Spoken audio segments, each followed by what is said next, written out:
Well, hello everyone. Welcome back to another episode of this front yard. Well, I keep saying front yard, but it's technically a side yard. The front of the house is here, the side of the house is here. But welcome back to another episode of this front yard pond build that is consisting of a $300 or less pond with all materials purchased from Home Depot. We are modifying that just a tiny bit.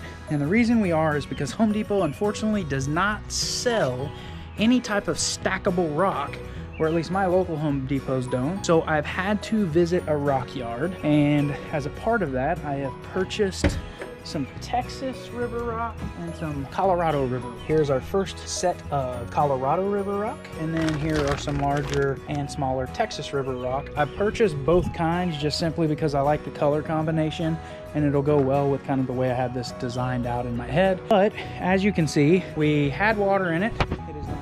We are taking the water out simply because we need to rock the inside of the pond, and we're gonna start doing that now, so stay tuned. So what I am planning on doing, and this may not be the way that professionals do it, I have no clue. I've watched a couple of videos on rocking a pond, and they all do it differently, and none of them do it necessarily this way. But I'm doing a very small pond, as you can see. I mean, it's 6 foot by 8 foot maybe, I guess. I'm not really sure. I'm gonna do these rocks one bucket at a time, which will give me the opportunity to wash all of that clay residue off of them, just simply because I don't want to have to try to get it out of the pond. As you can see, there's some rock that's already in the bottom of it, and there's some clay residue from that's still around the outside. I'm probably gonna have to get some pond clarifier of some sort or something like that to get that out, but I want to prevent that with these rocks because I don't want to have to deal with this anymore. So I'm gonna wash them by hand in a 5-gallon bucket. So we're gonna do a bucket at a time. With that being said, I'm gonna put them in the bucket as such,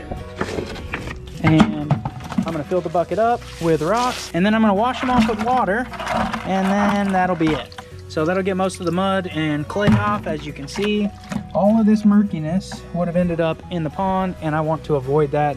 I've completed washing the large Texas and Colorado stones. Those are sitting here. I'm gonna use those to stack around the outside. Hopefully this works. The reason I did it the way I did is if you notice this water, it's completely disgusting.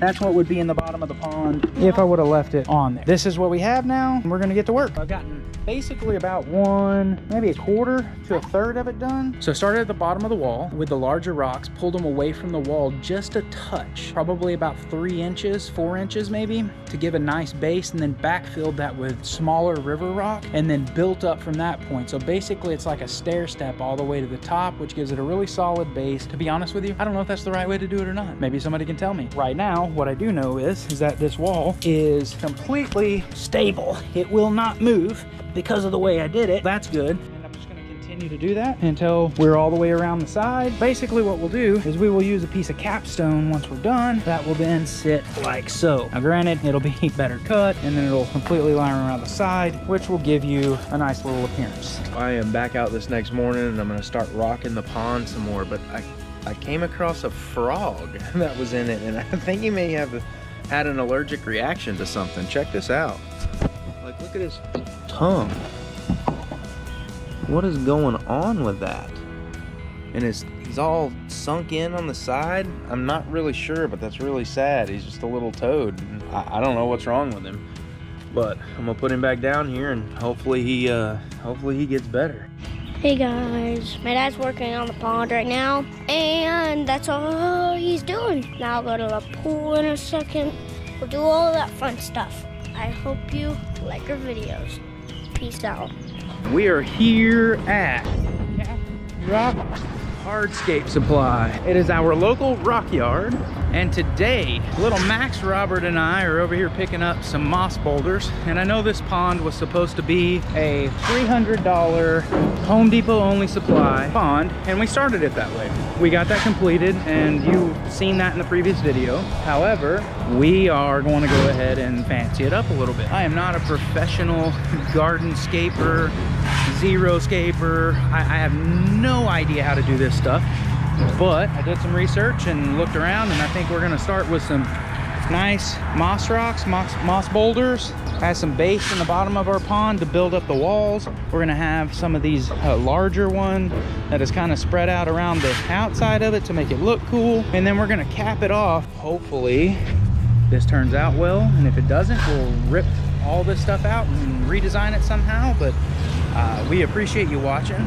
All right, so we've got some of the rocking done, but before I continue with this, I noticed that after the last rain that some water had washed up underneath the liner right here and has actually sunk this down. So this is extremely important, or at least that's what I read, is that your ponds stay level. And this particular area right here is actually a little unlevel, if you notice. So it's not too bad, and I actually want it to kind of sit that way just a touch so the water does run actually down towards the drainage area over here. However, as we're moving around, we also see that there's a huge gap right here where some of the dirt has washed out from under. So I'm gonna build that up right there. Really, to do that, all you have to do is just pull the liner back. So here's my underlayment that I showed you in the previous video.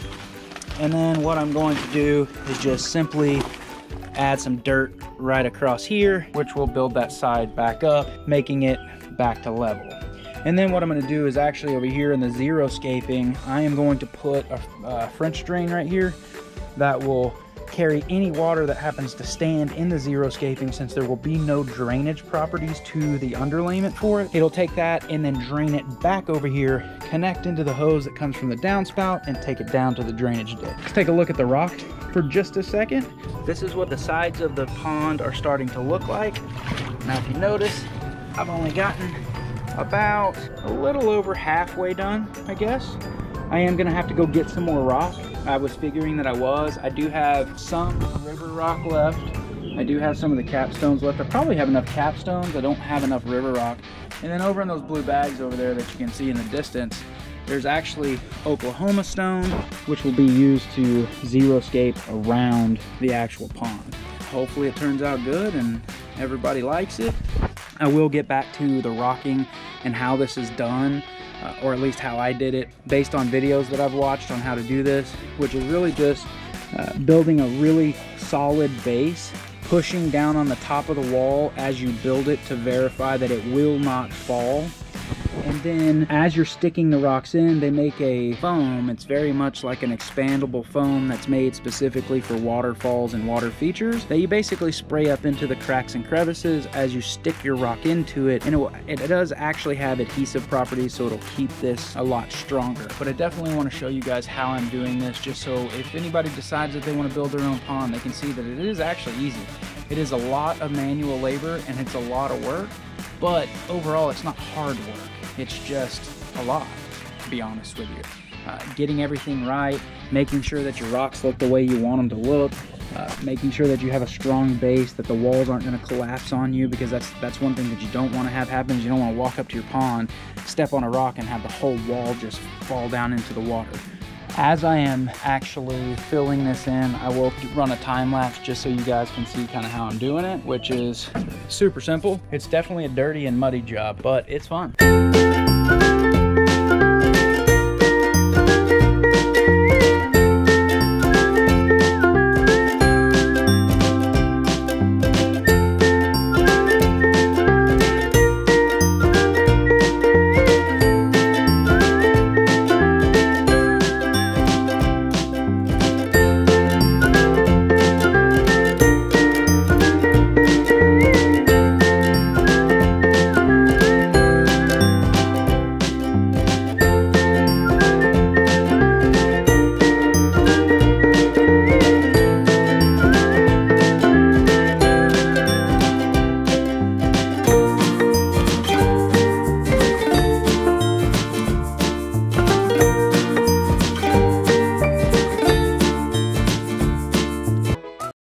It is the next day. We have gone to the rock yard and purchased the remainder of the rock. Right now what I'm doing is I'm coming back to the backyard to get some materials that I've left back here, such as this black plastic liner, as well as the pond liner, which I don't need.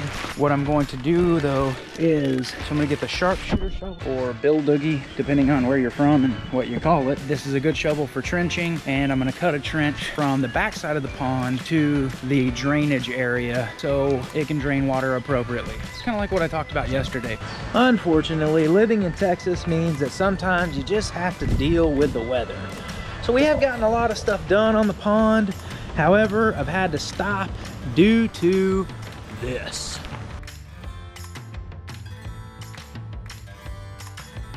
Anyway, we currently are severe thunderstorm warned in our county, both north side of our county, as well as, unfortunately, that's going to end it for today's video.